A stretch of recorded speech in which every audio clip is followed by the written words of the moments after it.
29 minutos. Mas aí eu vou tentar dar uma pressa, né? A gente tem até as 20 horas, não é isso? Procede essa informação? Procede. Joia, então tá bom. Vamos tentar agilizar. Pronto. Eu expliquei para Bem-vindo a todos. você qual é Oi, o pois não? conteúdo hoje. A gente conversa com o Mônica e tenta agendar um outro horário, né? Caso não dê tempo hoje. Mas a gente vê ao final. Ok, então, obrigado. Então, assim, bem-vindo para quem, bem-vindo e bem-vindas para as que estão chegando agora.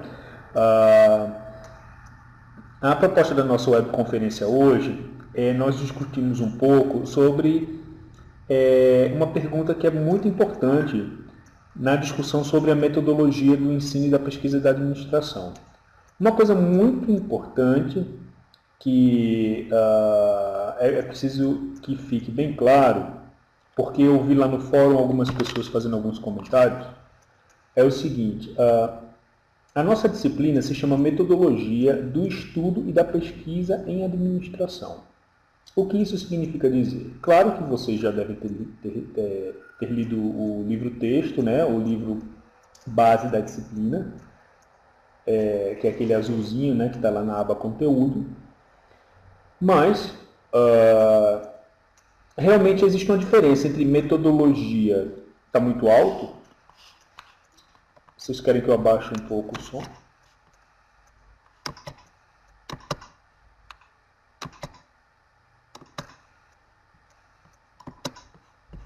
Não? Tá bom assim? Ok. Se tiver algum problema, vocês me avisem de imediato, tá bom? Então, voltando,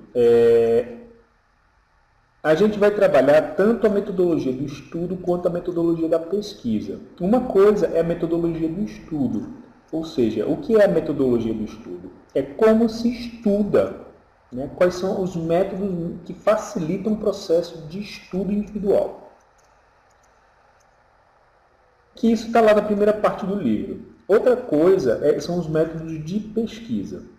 Nós, nessa matéria, nós não vamos trabalhar essas duas coisas de forma tão separada assim. A gente vai trabalhar isso de forma conjunta. Mas para esse nosso primeiro encontro síncrono, eu achei melhor a gente começar com uma coisa muito importante na vida de qualquer acadêmico, de qualquer graduando, que é a seguinte pergunta: o trabalho acadêmico tem um padrão de organização?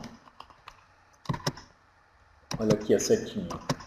A gente vai tentar responder essa pergunta, ok? O trabalho acadêmico tem um padrão de organização? Então vamos avançar.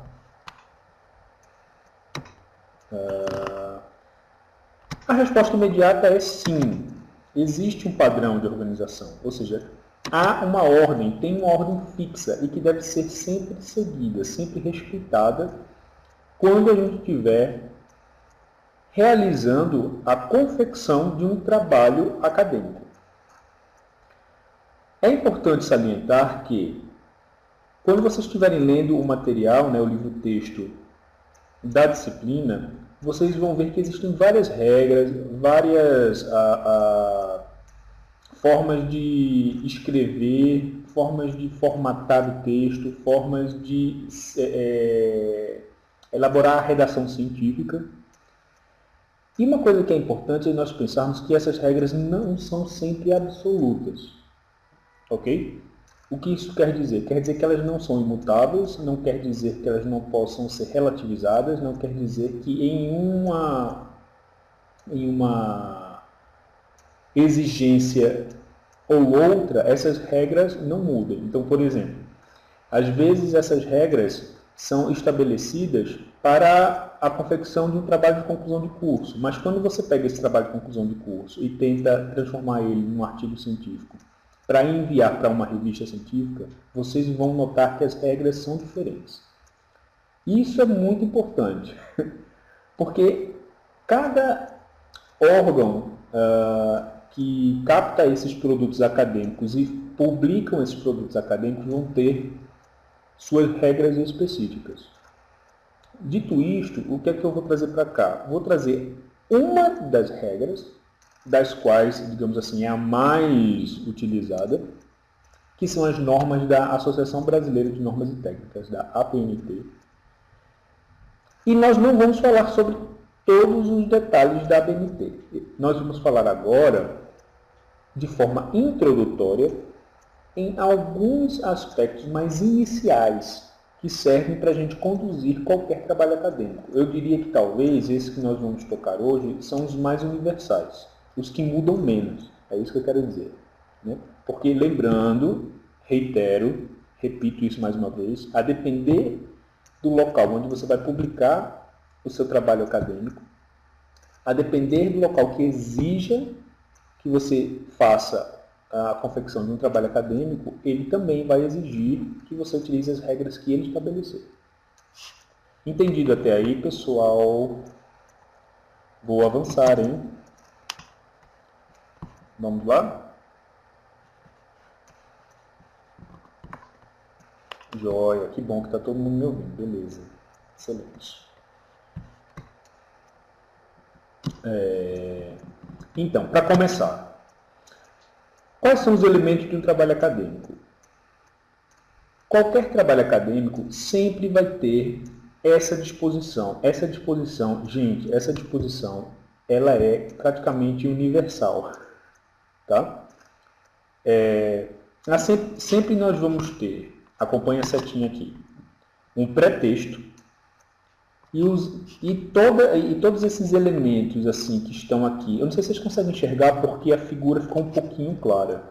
Vocês conseguem ver bem? Mas olha, todos esses elementos aqui são o que nós chamamos de elementos pré-textuais. Ok, Kennedy, ok, Érica, estão vendo, né? Beleza. São chamados elementos pré-textuais. Por quê? Porque eles fazem parte desse conjunto chamado de pré-texto.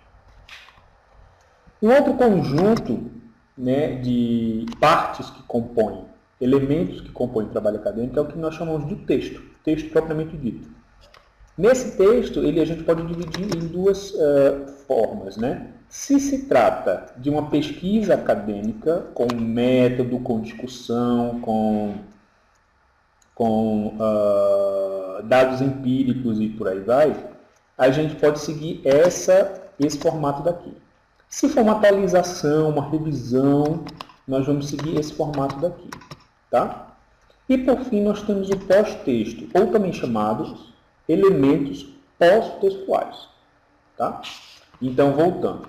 Esses elementos, né, todos esses elementos que compõem o trabalho acadêmico são divididos em pré-texto, ou elementos pré-textuais, o texto, ou elementos textuais, e o pós-texto, ou elementos pós-textuais.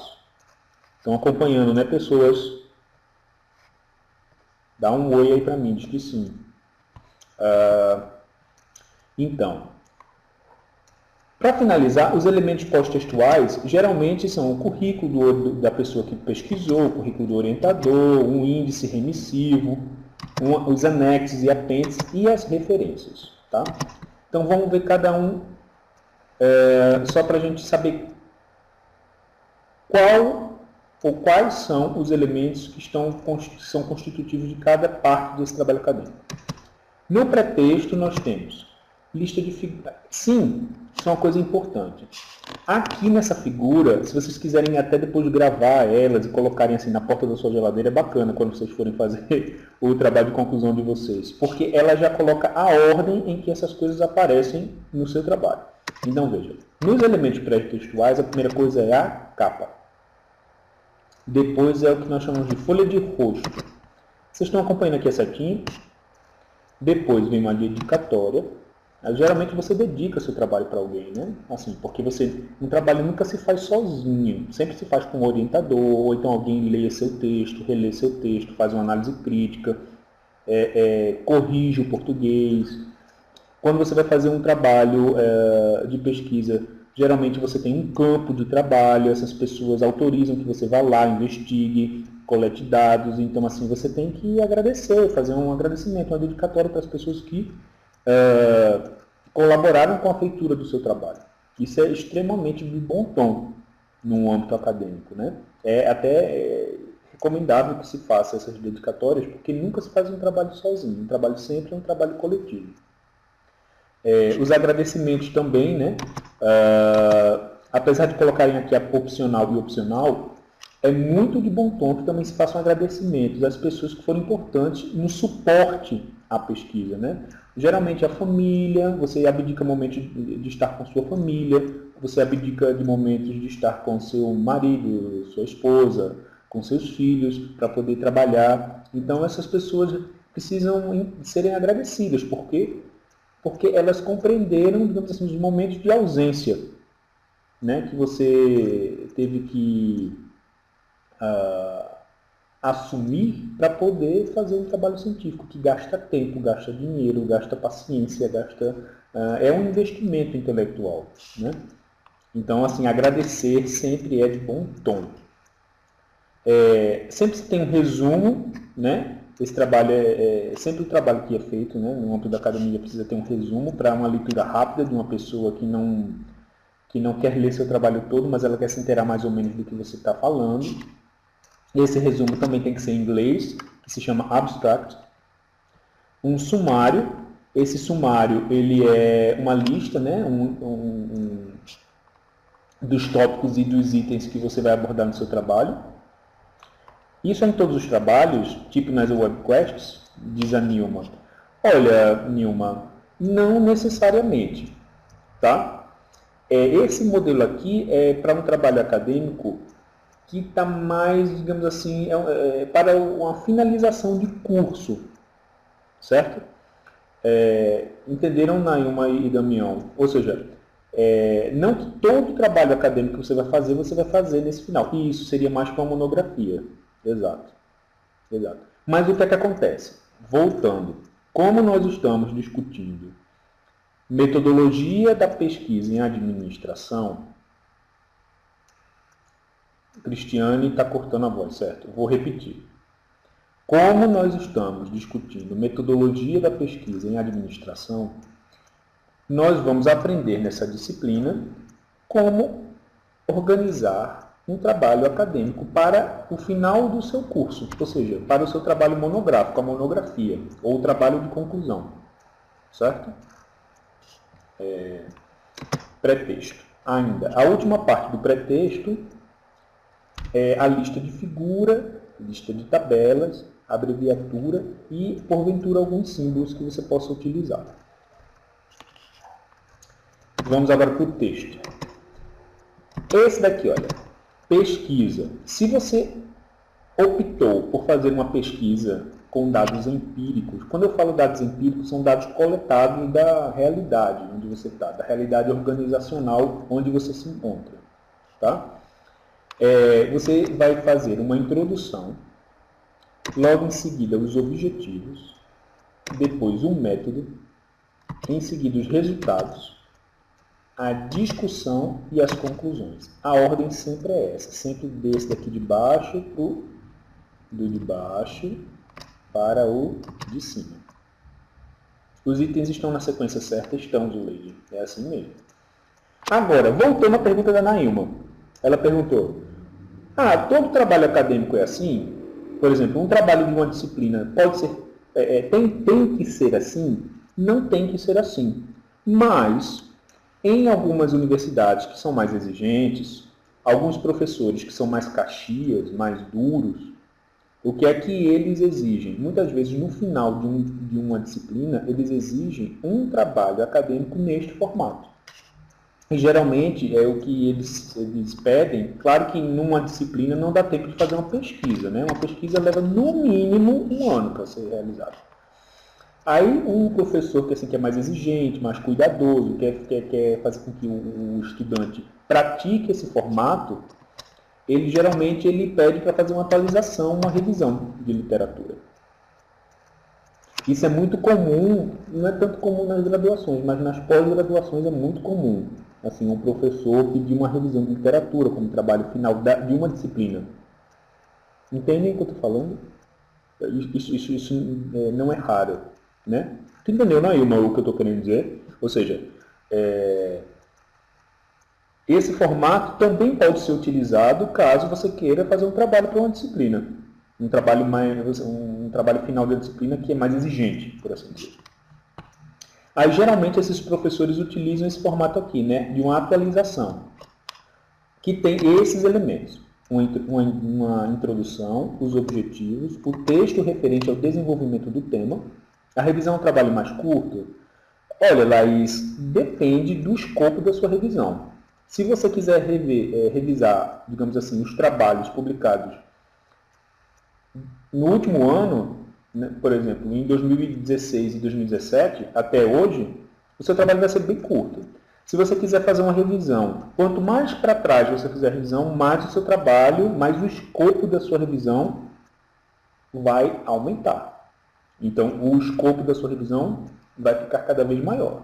E esse trabalho vai acabar ganhando um volume, né, que às vezes até se assemelha a uma pesquisa mesmo, uma pesquisa empírica. A depender do período, a depender do conteúdo que você quer revisar, a depender de um monte de coisa.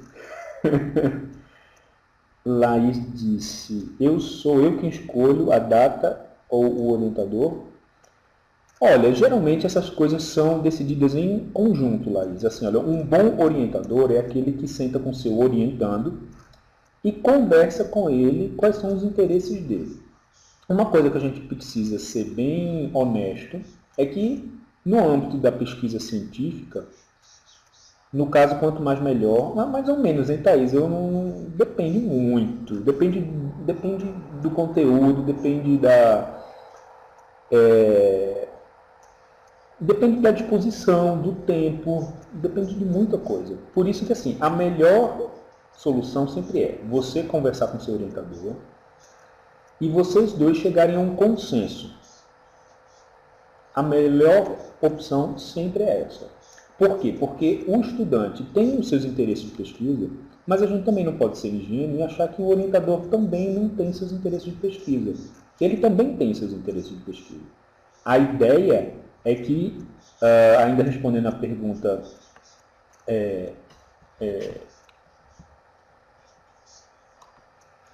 ainda respondendo um pouco a pergunta da Nailma e da Thaís, o ideal é que vocês cheguem a um consenso. O orientador também tem os seus interesses de pesquisa. O legal é que vocês conversem juntos e vejam onde os seus interesses eles se aproximam, onde os interesses dos dois convergem. Para que ponto, para que tema, para investigar que questão. Professor, existe uma quantidade, a Francinalva, existe uma quantidade mínima de folhas na revisão literária? Então, não se trata de uma questão de folhas, tá, Francinalva? Se trata de uma questão de qual é o escopo que você quer dar à sua revisão. Você quer que a sua revisão seja muito... faça um recorte temporal muito largo, muito grande ou mais curto? Volto a dar o exemplo do tempo. Por exemplo, você quer fazer uma revisão de literatura, vou dar essa dica aí, olha, anota essa dica aí para a disciplina. Quero fazer uma revisão de literatura sobre gerencialismo. Certo? A primeira coisa que você deve pensar é qual é o período que eu quero revisar. Eu quero revisar de 2006 a 2007, quero revisar de 2015 a 2017, quero revisar de 2001 a 2017. Então, veja, cada vez mais vai aumentando. Né? Outra possibilidade Francinalva, eu quero revisar só as revistas que publicam sobre administração pública que estão, sei lá, filiadas, que são editadas no Rio de Janeiro. Eu estou falando muito rápido? Eu acho que é o que eu estou falando muito rápido, então.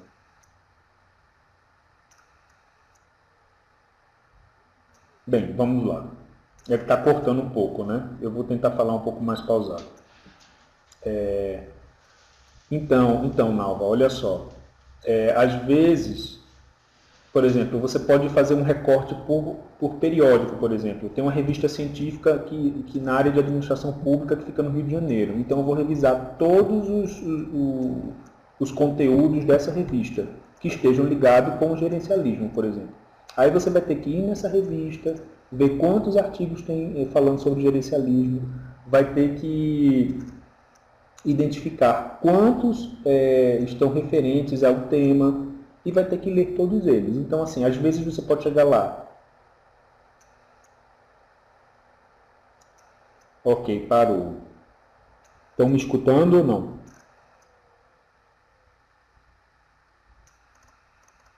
Agora, Deviane e... Ok, agora foi, tá. Jéssica ainda está sem escutar. Bem, voltando à questão, né, do exemplo do periódico, você pode chegar nesse periódico e ter vários artigos sobre gerencialismo e às vezes pode chegar lá e não ter nenhum artigo. Então, por isso que sempre essa pesquisa prévia, exploratória, para ver se a sua pergunta do período de revisão ou do local onde você vai revisar é pertinente. Ok? E vamos avançar.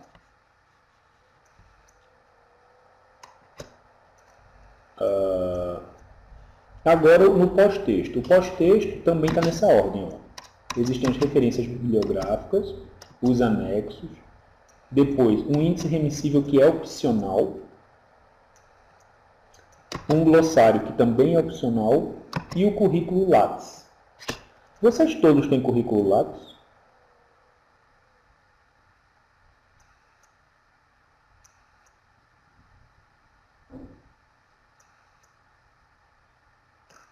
Não tem. Eric não tem. Quem mais não tem? Não. Jusilane não. Wilkes não. Então, isso é uma coisa que vocês têm que ter, porque todo graduando, toda pessoa que estuda uma graduação precisa fazer um currículo Lattes, tá? Mas isso não é o tema da nossa aula de hoje. Depois a gente pode discutir isso no Fórum Tira Dúvidas, tá bom? O senhor vai mostrar como preparar as atividades propostas da WebQuest? Claro, a gente vai fazer até um teste aqui hoje, Marcos. Vocês vão sair daqui fera nisso. Bora para o próximo. Eu não vou falar todos os elementos que estavam lá anteriormente, não. Eu vou falar só daqueles que são os mais importantes, que são, digamos assim, o dia a dia. Tá bom? Esse é o primeiro, a capa. Tá? A capa, eu peguei esse exemplo lá da Faculdade de Saúde Pública de São Paulo. Né? Geralmente você coloca o nome da universidade, coloca lá a instituição, isso é uma capa. O título do seu trabalho, da sua tese, da sua dissertação, no caso de vocês, de uma monografia, o nome completo do aluno, aqui embaixo, tá vendo? Tá certo? E coloca aqui, eu não sei se vocês conseguem ver, aí tem dizendo, olha, no caso de vocês, seria trabalho de conclusão apresentado à graduação de administração pública para obtenção do título de administrador público. Certo? E aqui, ao final, você coloca a sua cidade e um ano de execução do trabalho. Muito fácil.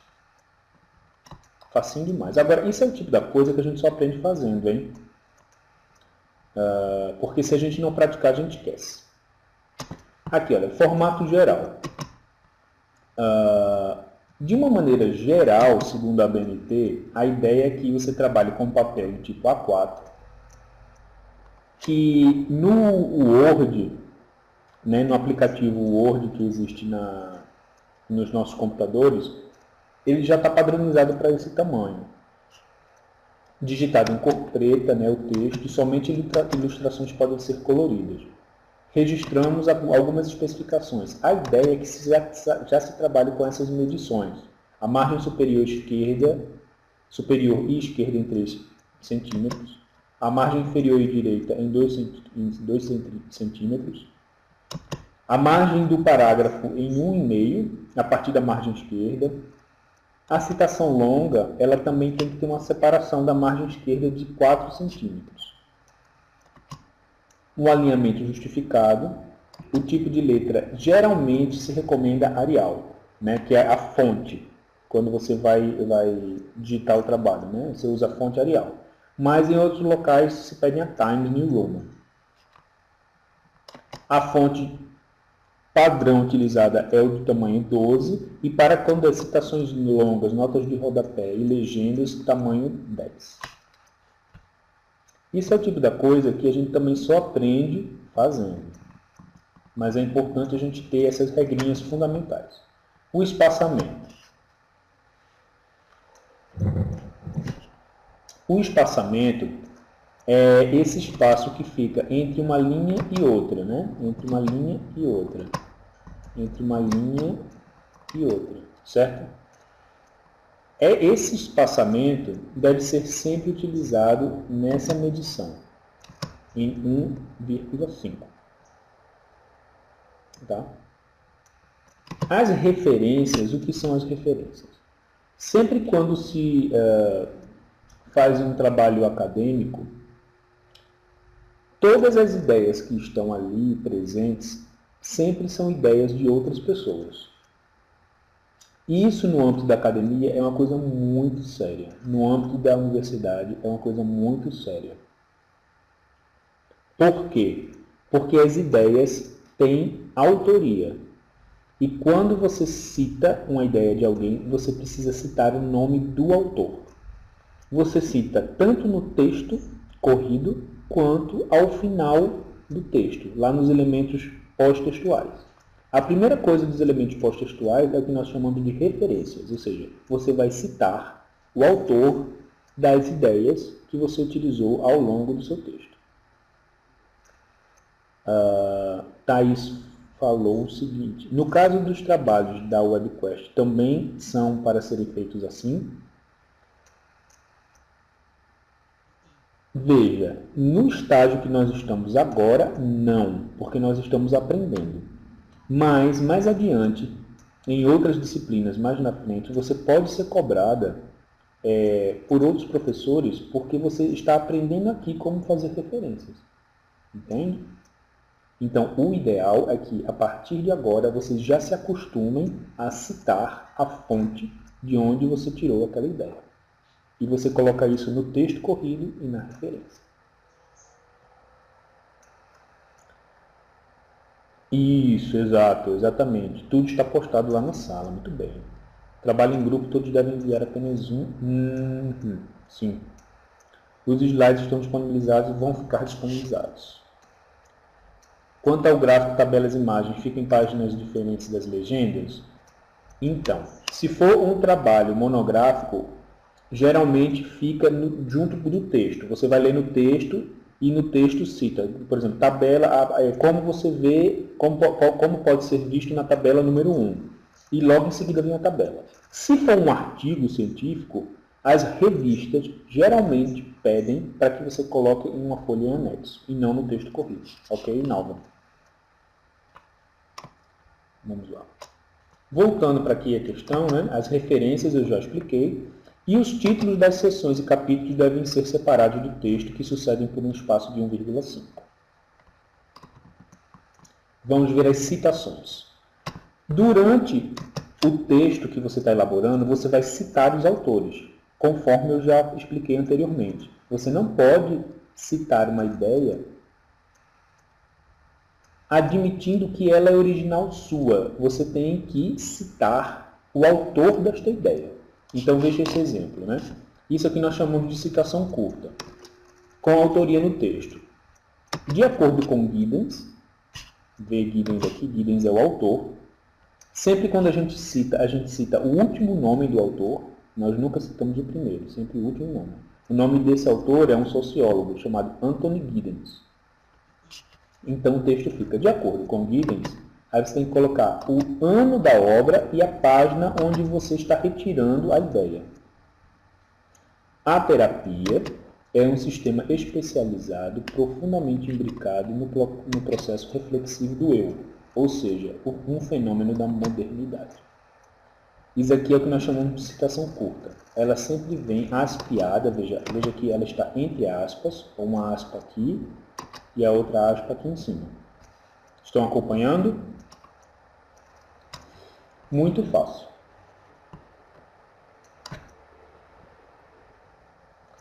Agora vem a citação longa. Se lembra da citação longa que eu falei?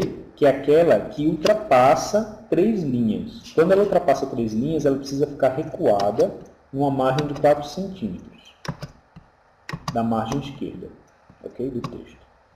Veja esse exemplo. Por configuração, entendemos o padrão mutável criado pelo conjunto dos jogadores, não só pelos seus intelectos, mas pelo que eles são no seu todo, a totalidade de suas ações nas relações que sustentam uns com os outros. Podemos ver que esta configuração forma um entrelaçado flexível de tensões, a interdependência dos jogadores, que é uma condição prévia para que formem uma configuração, pode ser uma interdependência de aliados ou adversários. Ponto. E aqui você coloca o autor, né? Começando sempre com o seu sobrenome, o seu último sobrenome, em seguida o ano de publicação da obra, onde você retirou a ideia, e em seguida a página. Eu não sei se vocês perceberam que, quando é uma citação longa, o último nome vem todo em letra maiúscula. Quando a citação é curta no próprio texto, vem em formato tradicional, a primeira letra maiúscula e as demais minúsculas. Atentem a essa regra, tá bom? Posso avançar?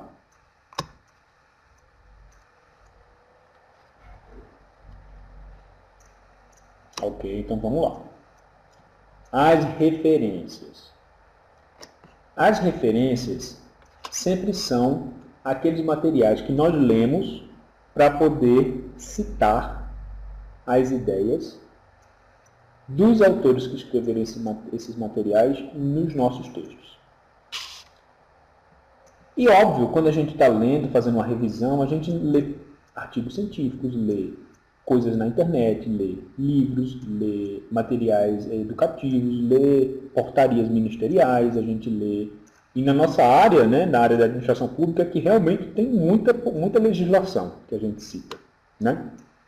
Então, aqui a gente vai aprender a fazer a citação em referências, não é a citação no texto, é no final do trabalho. A gente vai aprender a fazer a citação no final do trabalho, que são as referências.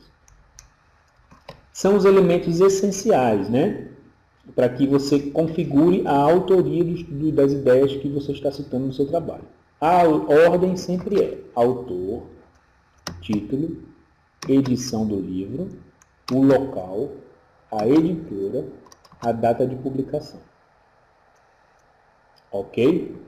Então vamos ver esse exemplo aqui, ó, do livro do Antônio Carlos Gil. Então, a primeira coisa que vem sempre é o último sobrenome, todo em maiúsculo. Gil, vírgula, Antônio Carlos. O nome do livro, Método e Técnicas de Pesquisa Social. A edição, quinta edição. A cidade da edição, São Paulo, 2 pontos. E a editora Atlas, vírgula, o ano de publicação. Vamos ver outro exemplo? Veja esse daqui. O livro do Maurício Merleau-Ponty. Então, Merleau-Ponty, que é o último nome do Maurício, do Maurice. Merleau-Ponty, vírgula, Maurice. Em seguida vem o título do livro do Merleau-Ponty, que é Fenomenologia da Percepção. Perceba que o título dos livros sempre vem em negrito, tá? Vem negritado. Segunda edição, São Paulo, que é a cidade de publicação, 2 pontos, editora Martins Fontes, vírgula, o ano de publicação. Dúvidas? Muito fácil, não é? Isso é uma coisa muito de manual. É importante lembrar que todas as vezes que vocês estiverem fazendo trabalhos acadêmicos, vocês se utilizem dessas regrinhas. Laís, o título do livro pode ser maiúsculo? Não. Só a primeira letra, né? Só a primeira letra. Lembre-se aqui, a primeira letra, métodos. Aí começa com uma letra maiúscula. Mas o resto não. Ok? E lembre-se que isso está negritado. Eu não sei, a imagem está boa? Vocês estão vendo que isso está em negrito? Vocês conseguem ver, né? Sim, joia. Vou passar, tá bom? Referências, material eletrônico. Por exemplo, você vai utilizar um material que está em CD. Então, como é que se faz essa citação, né? É a mesma coisa. Se lembra que sempre tem a ordem, sempre começa com o autor. O último sobrenome dele e em seguida o nome. Então, aqui olha, a gente tem dois autores desse trabalho, Vieira, Cássio Leite Vieira e o Marcelo Lopes. Quando a gente tem dois autores, os dois autores são separados por ponto e vírgula. Está vendo o ponto e vírgula aí? O nome do material, A Queda do Cometa. Né? Aqui é Neo Interativa, é a revista ou o boletim onde foi publicado isso. O local de publicação, Rio de Janeiro, número 2.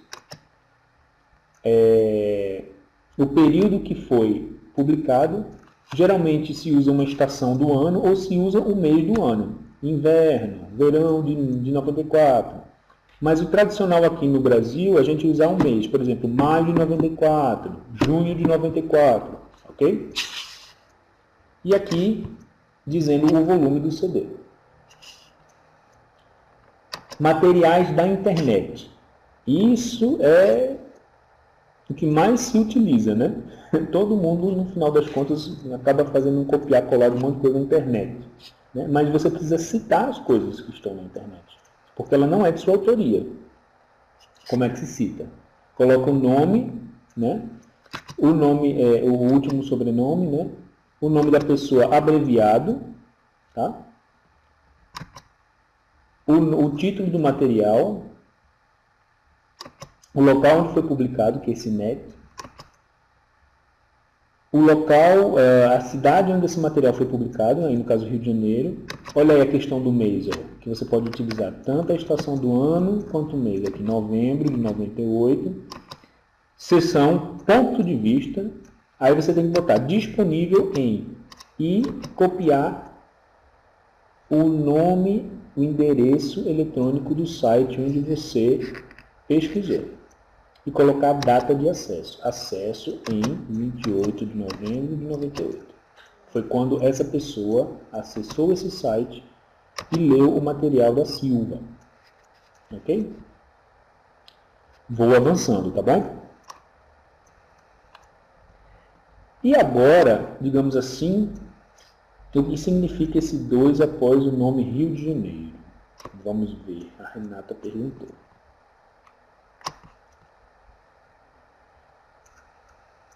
Aqui é o número da revista. Que aí no caso é um boletim, né? Que esse Neo Interativa é o número 2. Certo? Entendeu, Renata? Joia. Vamos avançar. Avançando. E aqui, como se faz as referências de artigos?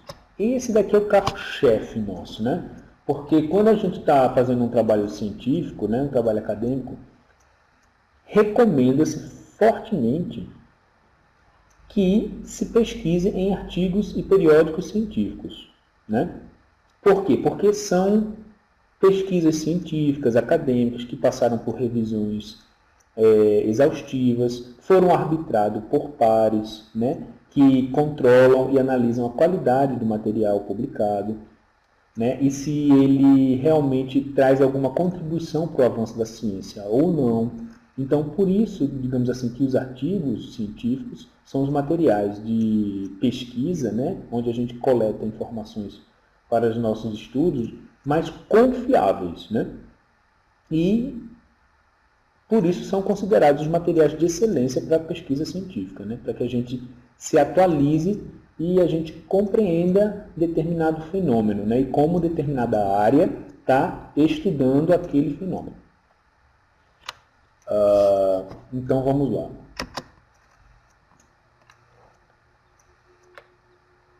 Vamos avançar. Aqui, olha, veja.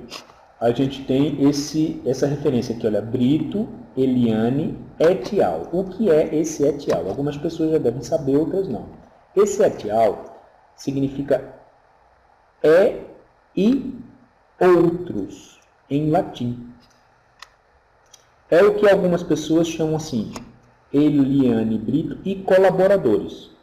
Sendo que você pode escrever e colaboradores, sendo que a praxe acadêmica que se utiliza na Associação Brasileira de Normas e Técnicas é você não colocar e colaboradores, e sim colocar et al, que é o termo em latim, a abreviatura em latim de e colaboradores. O que isso quer dizer? Quer dizer que esse artigo daqui não foi feito só pela professora Eliane. Ela foi feita por vários autores. Essa pesquisa, esse artigo foi feito, foi realizado, foi escrito, foi confeccionado por vários autores. Quando foi feito por vários autores, você coloca o primeiro autor, no formato tradicional, né, sobrenome depois o nome, e coloca a sigla e colaboradores, em latim, que significa et al. Existe uma regra na ABNT que é assim, quando um trabalho tem 3 autores, você coloca o nome dos 3 autores. Quando o trabalho ultrapassa o número de 3 autores, ou seja, tem 4, 5, 6, 7, 8, você é obrigado a utilizar o et al. Ok?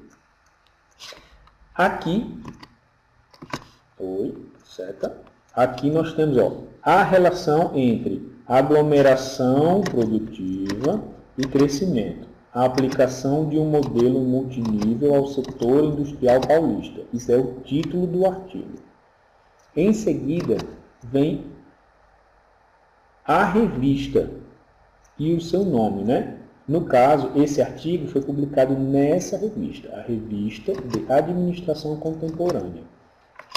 Percebam que o nome do periódico, o nome da revista sempre vem em itálico, está em itálico. Vocês conseguem perceber isso? Dá para ver bem a figura?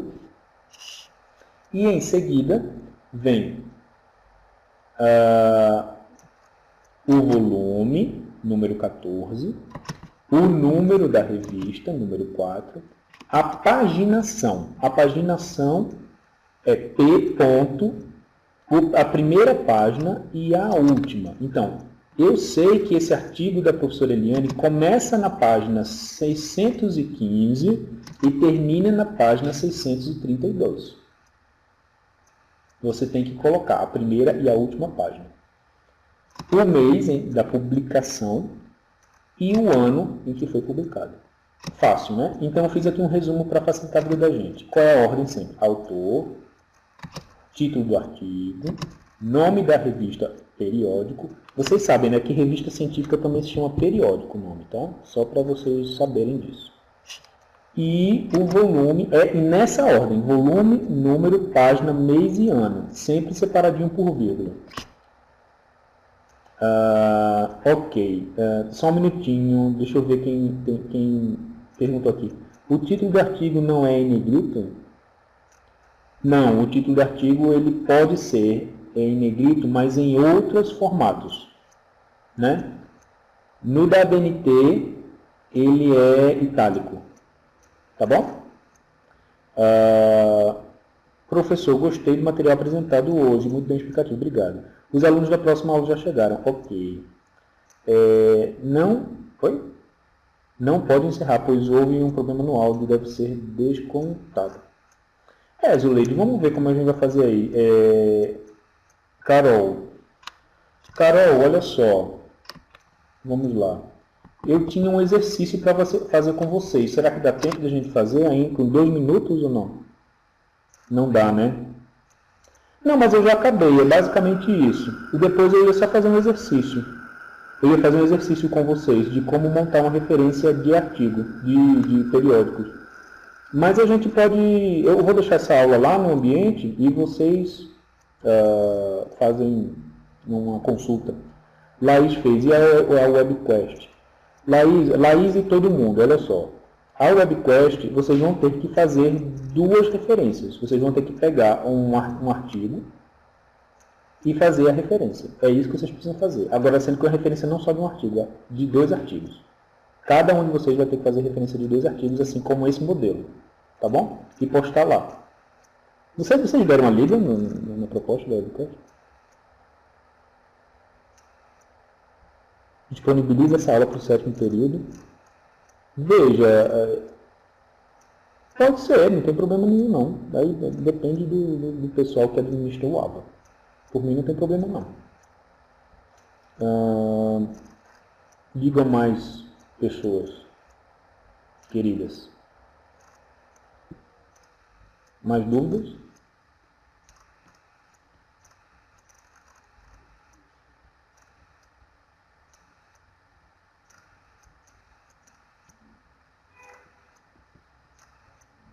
Ótima aula, professor. Obrigado, José. Sim, mas fiquei com dúvida. Pode ser qualquer livro ou artigo? Pode, Laís. Agora a ideia é que você pratique artigo, hein? Dá uma procurada nas revistas de administração pública, pega dois artigos e cita, né? Faz a referência. É só isso que eu quero para a webquest. Para vocês praticarem, porque é o tipo da coisa, gente. Se vocês não praticarem, esquece. Damião, desculpa, mas enfim, eu realmente não tenho como controlar essa questão do som.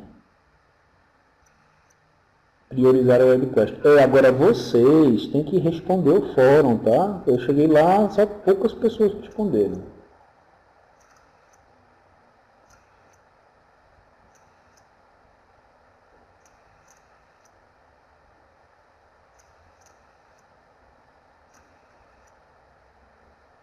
Pode ser, Manu, esses imprevistos são muito ruins mesmo.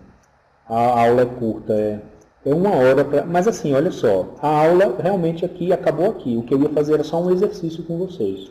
Mas não tem problema. Era só uma repetição de como fazer uma referência de artigo. Tá bom? Podem ficar tranquilos em relação a isso.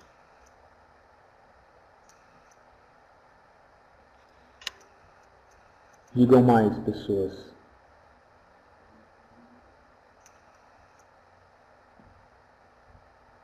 É muita disciplina, eu sei, Zuleide, mas é assim mesmo.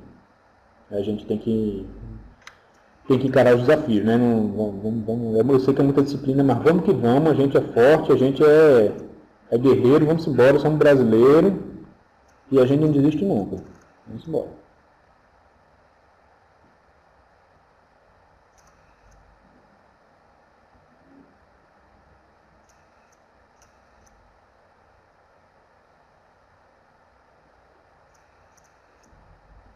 Ok.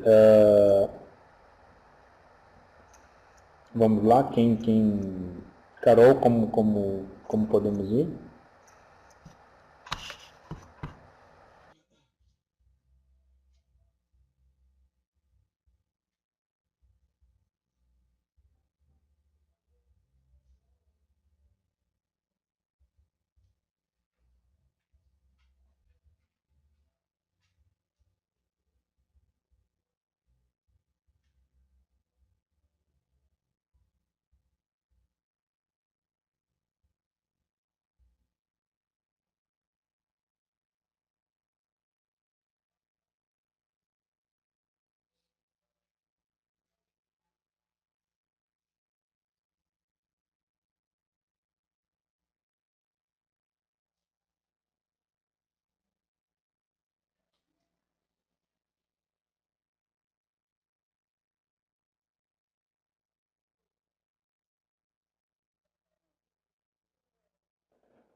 Pessoal, muito obrigada pela participação de vocês.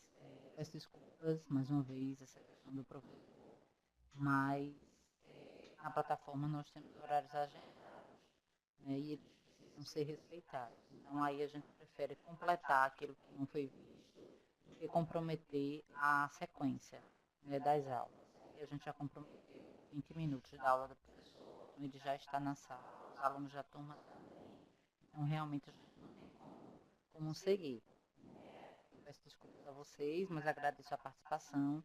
Vai ser complementada a aula, né? E o exercício será enviado e acompanhado, não se preocupem com isso, já conversei com a coordenação nesse sentido, ok? Boa noite aí a vocês e passo a palavra aqui ao professor Robson, que vai fazer um teste no áudio dele, e professor Otton, que está também liberado para fazer o teste no microfone.